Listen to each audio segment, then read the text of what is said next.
tous, une nouvelle chronique du cochon littéraire, et aujourd'hui ça tombe bien, je suis à la maison et je suis accompagnée du cochon littéraire le bien nommé.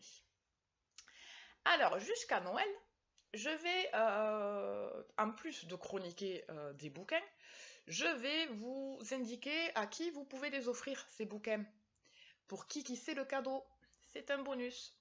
Et pour la première, j'ai décidé de vous parler de l'Odyssée d'Oxo, récit des temps préhistoriques, de Thierry Weyé, donc à Empreinte Édition. Alors, donc l'Odyssée d'Oxo, comme son nom l'indique, c'est tout d'abord un roman historique, du coup, au temps préhistorique. Alors, on peut le situer dans la veine d'Orwell, par exemple. Oxo est un jeune homme d'une tribu qui est en danger. Alors, l'histoire se situe il y a 20 000 ans, dans une période de changement climatique qui met en danger la tribu d'Oxo à l'endroit où elle se trouve. Donc, les sages de la tribu ont désigné Oxo comme le plus courageux pour pour parcourir les Pyrénées et trouver un nouvel endroit pour sauver sa tribu. Un nouvel endroit de villégiature, si je puis dire. Donc on est clairement en premier lieu dans un roman préhistorique. Il faut savoir qu'il y a eu un boulot de recherche, de documentation absolument phénoménal pour ce bouquin. Mais c'est pas que ça. Moi, alors j'adore les romans historiques. Néanmoins, les romans préhistoriques, j'ai un petit peu de mal. Parce que c'est souvent entouré d'une espèce de... C'est caverneux, il y a une ambiance froide, austère, et qui du coup nous met pas dans des...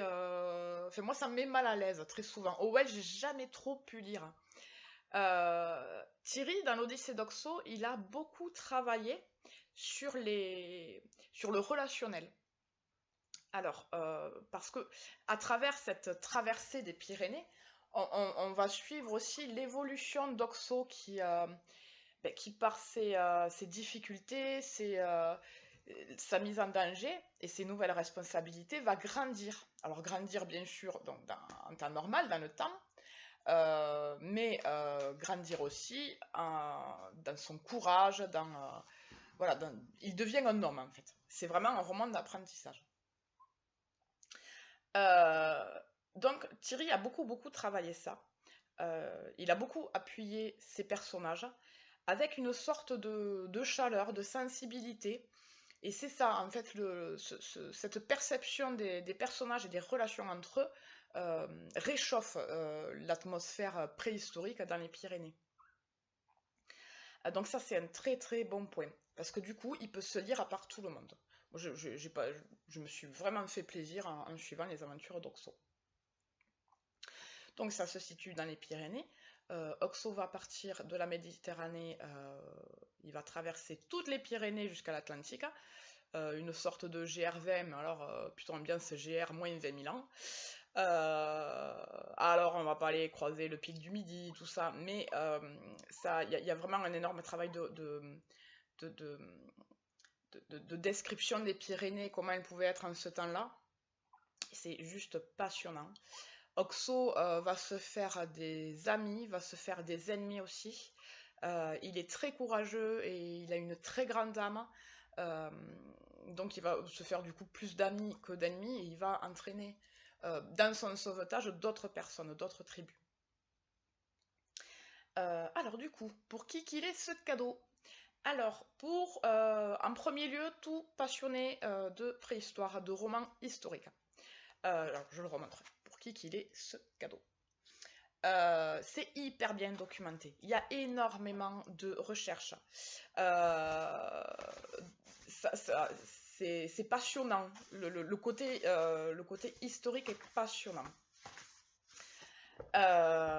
Vous avez la préface d'Emmanuel Roudier, qui est un ponte en matière de littérature préhistorique. Donc en premier lieu, pour tous les passionnés de préhistoire. Mais pas que. Tout le monde peut vraiment lire ce bouquin. Alors moi je sais que je l'ai offert à mon neveu de 12 ans. il se lit, il n'y a pas beaucoup de pages. Il y a 100 pages. C'est bien mis en page, c'est léger, la mise en page est aérée, c'est pas lourd, et ça se lit très vite. Donc, même pour mon neveu, voilà, jeune ado, garçon, ça va très bien aussi. Vous pouvez tout à fait offrir ça à un petit neveu, à un petit fils qui est ado pour Noël. Euh, et puis vous pouvez vous l'offrir à vous aussi, parce que tout le monde trouve son compte dans ce bouquin. Voilà, et bien c'était la première de Pour qui qu'il est ce cadeau, avec en guest star bébé qui est bien au chaud dans mon gilet. On dit au revoir. Alors à très bientôt pour une nouvelle vidéo.